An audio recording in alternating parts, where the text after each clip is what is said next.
Ella es doctora en Filosofía en la Universidad de Barcelona y licenciada en Filología Románica, profesora titular de Filosofía Moral de la Facultad de Humanidades, Comunicación y Documentación de la Universidad Carlos III. Ha hecho estancias de investigación en Harvard, en el Instituto de Estudios Avanzados de Princeton, en la Universidad de Genève y en el Instituto de Filosofía del CSIC. Ha impartido docencia en las universidades de Zaragoza, Salamanca, en la Universidad de Boston, en la Universidad de Massachusetts y en la Universidad de San Luis, y también en la Universidad Carlos III desde 1998. Es cofundadora del Grupo Core de Estudios de Género y codirectora de Cuadernos Core. Cuando pensamos en el género, pensamos en la justicia, o al menos el trasfondo de cualquier intento de comprensión de lo que el género o el sistema sexo-género, como más nos guste nombrarlo, representan, tiene que ver en definitiva con la justicia. No tendría sentido aportar solamente un valor descriptivo, como el de un científico social, a este tipo de tareas. Se trata, en consecuencia, de mejorar la vida de quienes, en razón de su género, o de la economía de los géneros y de los sexos, o de las políticas sexuales, han vivido de maneras injustas. No hay mucho más que decir. Cualquier intento de análisis en este caso es, pues, como digo, una lucha por la justicia. Quedaba suficientemente claro, probablemente, en aquel prólogo de 1990 del Género en Disputa, ¿no?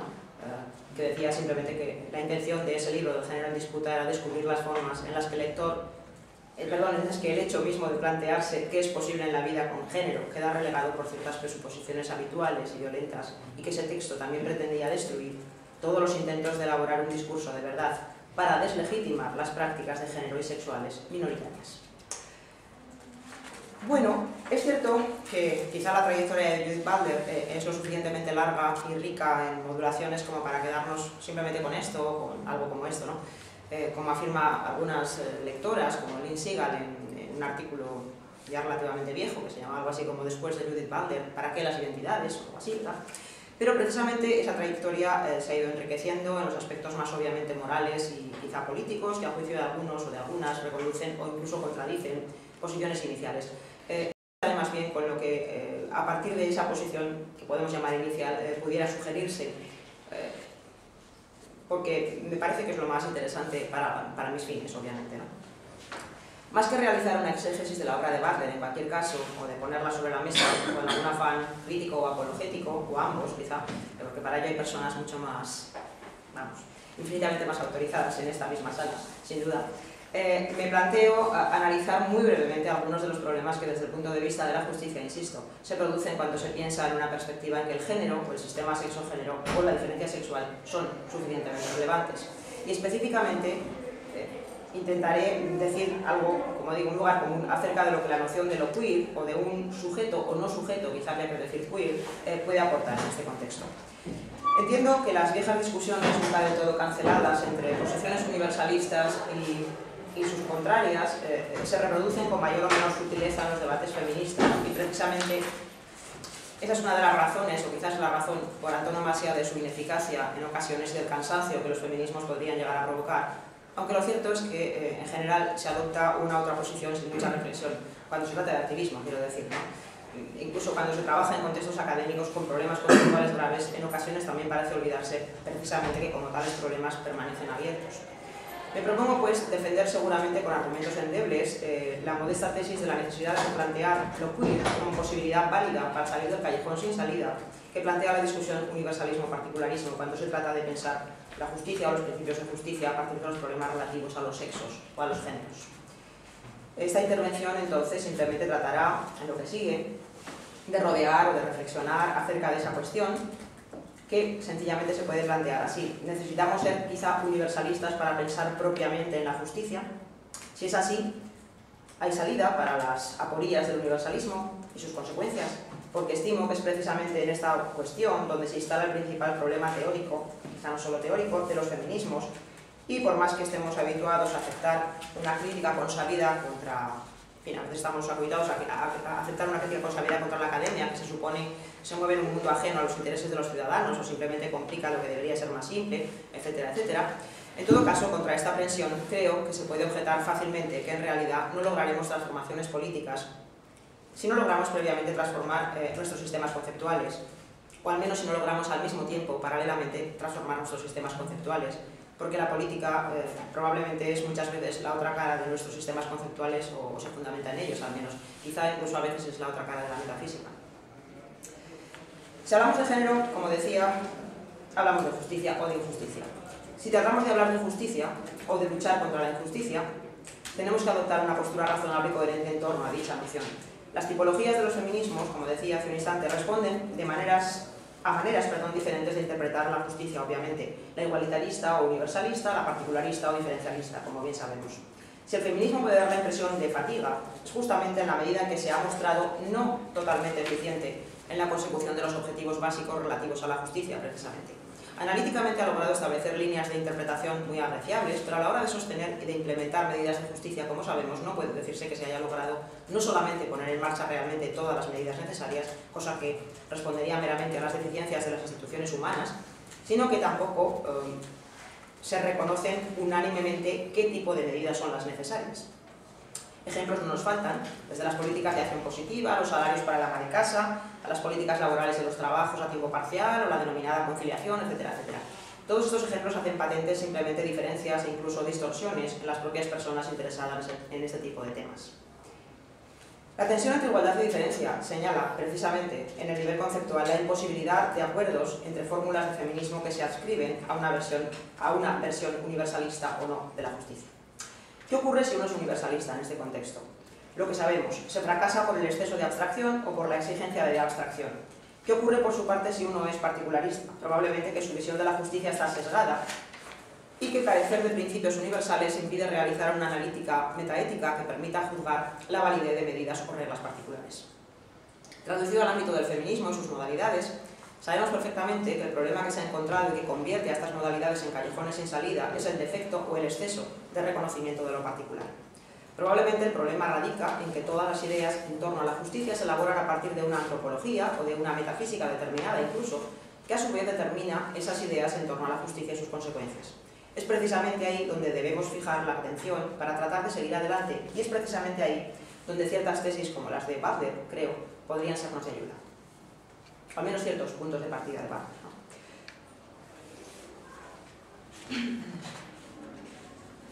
Si la disputa entre universalismo o entre los universalistas y sus contrarios es difícil de resolver, lo es porque dichas posiciones, la una y la otra, se fundamentan, como decía, sobre una metafísica o una ontoteopolítica, si queremos, del sujeto. Si se trata de justicia para alguien o desde las expectativas y los puntos de vista de alguien, como es obvio. Ese alguien es lo que parece necesario estipular o se toma como dado, es decir, ya estipulado. Si nos decidimos por las propuestas universalistas, sabemos que caeremos fácilmente en un callejón sin salida en la medida en que el género o el sexo sean relevantes, y resulta inicialmente difícil afirmar que no lo son. De ahí la contraposición entre la posibilidad y la imposibilidad del universalismo que estriba en la diferencia sexual, entre otras cosas. Conocemos, sin embargo, un caso de universalismo que trataba de superar esta supuesta aporía. Me refiero al universalismo paulino.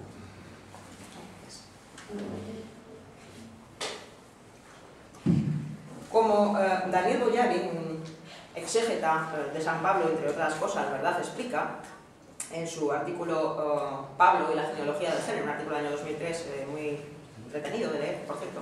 Bueno, pues como Daniel Boyarin explica, ese conato universalista, mejor definido que en ningún otro lugar quizás en la epístola a los Gálatas, 3, 28, 29, ahí donde se dice aquello de no hay hombre ni mujer, ni judío ni gentil, ni amo ni esclavo, todas estas cosas, ¿verdad?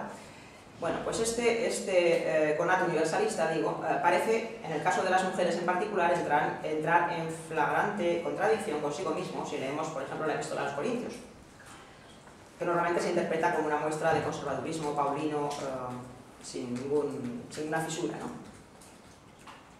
En otros términos, como una muestra de que la sexualidad institucionalizada pues, crea el género.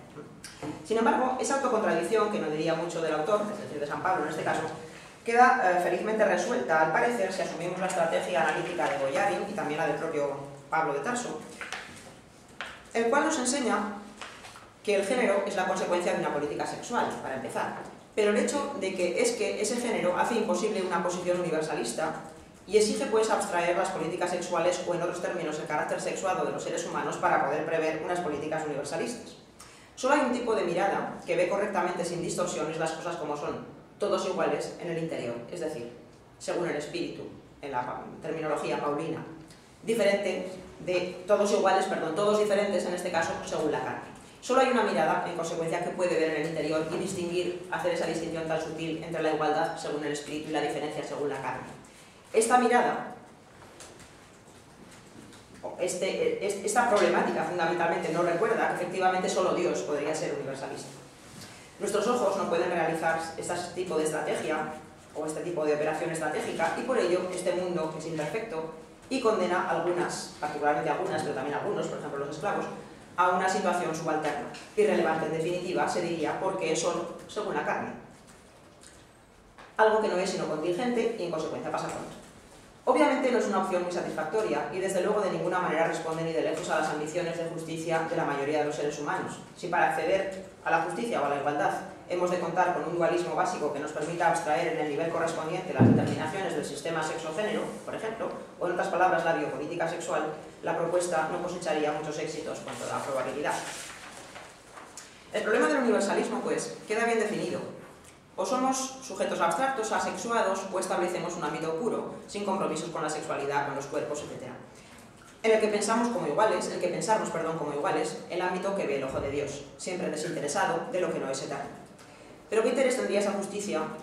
Una justicia que no fuera de este mundo o para este mundo. Obviamente este mundo debería desaparecer en pos de un mundo otro que ya no es este. Todas esas políticas de la negación de la sexualidad, por ejemplo las políticas de la virginidad, si es que podemos hablar así, o la economía de la virginidad, ¿verdad?, están en esa línea, que traigamos el otro mundo a este.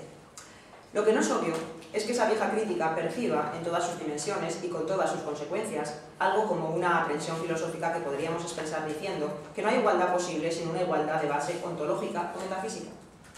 O somos el mismo tipo de sujeto, o tenemos la misma naturaleza, o somos idénticos en algún sentido relevante, o no podremos ser tratados como iguales. Y es precisamente en este punto donde se instala ese tipo de contracrítica posfeminista, transfeminista, simplemente reaccionaria, quizás simplemente realista, no sé, que consiste en señalar que esa igualdad de base es imposible. Precisamente al caer en la cuenta de la dificultad de adoptar la mirada del ojo de Dios, hemos traducido esa mirada en una forma de ceguera. Dios no es ciego, es simplemente otro lugar. Nosotros hemos de ser ciegos a las determinaciones que nos atraviesan. Así hemos elaborado una noción de sujeto que tiene dos únicas posibilidades: ser vacía o abstracta, para que no caigamos en la tentación de ver lo que contiene, o ser opaca a nuestros ojos. Entre la metáfora del espectador ciego y la metáfora del velo de ignorancia solo hay una diferencia en aquello, es decir, solo diferencia una metáfora de otra aquello que se enfoca, en un caso quien mira al sujeto y en el otro sujeto mismo. Si el universalista puede predicar derechos o normas sin necesidad de reconocimiento, de más condiciones satisfechas que las que hacen de un individuo un sujeto de derechos o de obligaciones, y ese es su problema, para bien o para mal, el particularista, por su parte, necesita de un contacto directo con los individuos y las situaciones concretas antes de establecer veredictos o normas o políticas. Así se supone resuelve el problema del otro, que radicaba en el nivel necesario de abstracción para poder precisamente organizar reglas de justicia válidas. Las ventajas e inconvenientes de esta nueva posición son bien conocidas también. Por una parte, la sensibilidad a los contextos o a las determinaciones de los individuos posibilita al parecer mejoras sustanciales en las reglas de justicia que dejan de ser rígidas y genéricamente idénticas para todos para convertirse en flexibles sur demande, suponemos. La ventaja de la eliminación del carácter rígido, ciego e idéntico para todos de los principios, reglas o evaluaciones es que se corrigen todos aquellos desajustes producidos por la abstracción de los rasgos diferenciales. Cualquier norma, como la igualdad de oportunidades, por poner un ejemplo trivial, precisaría de correcciones sustanciales en la medida en que reconocemos que evitar la discriminación en razón de sexo, por ejemplo, no elimina totalmente las barreras internas que ciertos individuos pueden experimentar. Solo una posición particularista es capaz de resolver este tipo de situaciones, suponemos. Sin embargo, es precisamente la necesidad de quedarse con las particularidades lo que puede resultar perverso a la postre. Si la justicia se piensa ciega, es para evitar las perversiones derivadas de esa mirada específicamente sesgada y necesariamente sesgada en que debe consistir la sensibilidad a la diferencia. Los esfuerzos, por ejemplo, de Iris Young en la defensa de políticas identitarias siguen sin resolver el problema sustancial. Marcar densamente a los individuos para agruparlos como demandantes de justicia acaba por ser excluyente y por reproducir en suma el mismo problema del universalismo. Las políticas de la diferencia atomizan el mundo en corpúsculos tan cerrados y tan excluyentes en suma como las versiones universalistas, o la versión universalista, perdón. No abstraigo propiedades en este caso, sino que solo elimino aquellas que no son consistentes con el grupo identitario. Recordaba Amartya Sen, en un libro no especialmente bueno, pero que tiene un título tal como Identidad y Violencia, y es relevante aquí, ¿verdad? Cuán problemática es la consideración de las identidades a partir de propiedades comunitarias que necesariamente, necesariamente para eso comunitarias, tienen que ser notables y excluyentes. Y a cambio, resaltaba también la necesidad de revisar las posibilidades de interpretar a los individuos humanos como poseedores de una multiplicidad de identidades posibles y posiblemente también pues, colindantes con otras o con otros individuos. Considerado el tipo de problemas abiertos cuando pensamos en justicia, entonces, ¿qué puede aportar una posición queer? Vamos a lo que vamos, ¿no? Desde mi punto de vista, algo sustancialmente nuevo, quizá, y no solo por ello digno de ser considerado, es decir, no solamente porque es nuevo es digno de ser considerado, sino porque es digno de ser considerado, ¿no? Es curioso, pero no hay más remedio que reconocerlo, me temo, que la teoría queer suele producir ciertas resistencias, ciertos reparos o una absoluta incredulidad en no pocas personas, y esto es algo de lo que deberíamos ser conscientes y de lo que deberíamos hacernos cargo en consecuencia. La sospecha de la ineficiencia de la teoría en general, no de la teoría queer, sino de todas las teorías en general, o esa especie de distancia entre las teorías y la vida, es tan vieja como persistente, como bien sabemos, ¿no? Pero, aunque no sorprenda del todo, sí es notable que queer, o lo queer, siga siendo un elemento demasiado alternativo, demasiado marginal como para considerarlo imprescindible. Leyendo el prólogo del género en disputa, del que he mencionado antes un párrafo muy conocido, una estudiante, hace 3 días concretamente, se sorprendía del carácter violentador de la denuncia de la violencia potencialmente perceptible en las políticas sexuales o de género. A su juicio, habría personas que no experimentarían como un modo de violencia su descripción sexual generalizada.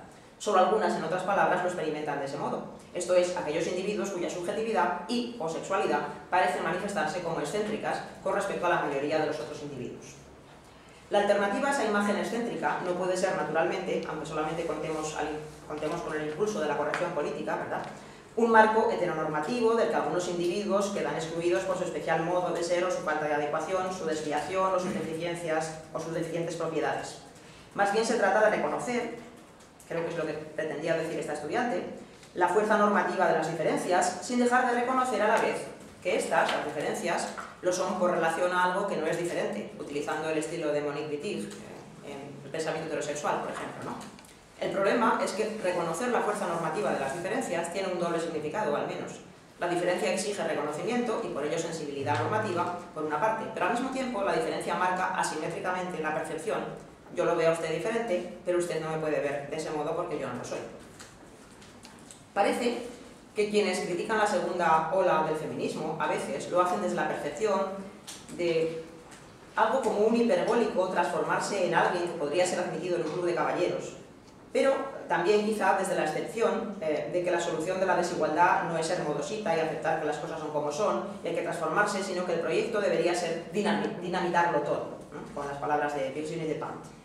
La que llamaremos tesis queer o posición queer, o lo que queramos llamarle, que no es necesariamente o solo una crítica a la tesis tradicional, sino más bien una evolución, apuesta más bien por olvidar la rigidez de un esquema conceptual y político en el que se piensa en términos de una dualidad sexual y comenzar a pensar en la inexistencia de identidades sexuales dadas o rígidas. Al parecer, como sabemos, la tensión sexo-género al desaparecer la tensión sexo-género, desaparece el rescoldo problemático del tirón biológico. No necesitamos liberarnos de ese tirón y entrar en ningún club de caballeros o de señoras, ¿verdad? Solo necesitamos una cultura queer generalizada, se diría. Es decir, un conjunto de prácticas en las que ha desaparecido la dualidad sexual y cuyo carácter subversivo, que radica en la desclasificación de sexos, géneros, deseos, etc., hace potencialmente imposible ocupar los lugares estancos que permitían establecer jerarquías, regímenes de exclusión o de opresión en razón de ese tipo de clasificaciones. Para terminar, el último lugar común es que, francamente, creo que sería necesario y oportuno recolocar la noción de lo queer en el ámbito de lo político, no solo de las políticas sexuales, sino de lo político. El problema con el que podríamos tropezarnos, sin duda, es el que detectaba esta estudiante a la que mencionaba hace un instante, ¿no? Quizá nos encontramos con una propuesta reduccionista, aunque esté en las antípodas del otro malsano reduccionismo biologista, pero que a fin de cuentas es igualmente irreal, igualmente poco apropiada para atacar problemas reales, quiero decir, problemas reales de personas reales, me refiero.